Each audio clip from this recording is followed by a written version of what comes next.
அதுபோல் ரிஷப லக்னத்துல பிறந்திருக்கிறீங்க. ரிஷப லக்னத்துல பிறந்த ஒரு ஜாதகர் சனி பகவான்னாலே ரொம்ப முக்கியமான கிரகமாச்சு.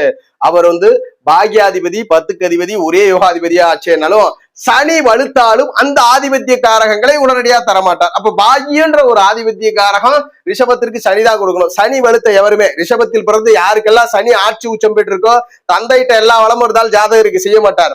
எல்லா திறமையும் இருந்தால் ஜாதகருக்கு பாக்கியம் உடனே நடக்காது. அதற்கும் இந்த சனி காரணம். 9ஆம் ஆதிபத்தியத்தை பெற்று விடுவதனால் இந்த ரிஷப லக்னத்துல பிறந்தவருக்கும் ஒரு 2 மணி நேரம் பாக்யாதிபதியோ இல்ல அதே போலதான் 10க்கு அதிபதியா இருந்தாலும் 9ஆம் அதிபதி வலுக்கிறதுனால பாக்கியத்தை குறைச்சு கொடுப்பார். இங்கேயும் ஒரு 2 மணி நேரம், அப்ப 10 மணி நேரம் பிறந்த ஜாதகர்களுக்கு ரிஷபத்தில் பிறந்தவர்களுக்கும் இந்த சனியினால் தடை ஏற்படுது. சனியினால பாக்கியன்ற ஒரு ஆதிபத்தியத்தினால சனி தடை கொடுத்துறாரு. இந்த 2 வீட்டுல எங்க இருந்தாலும் ரிஷப லக்னத்திற்கு உடனே எதுவுமே நடக்கிறது இல்லை. அப்ப 10 மணி நேரம் இந்த ரிஷபத்திற்கும் சனியினால் தடை ஏற்படுது.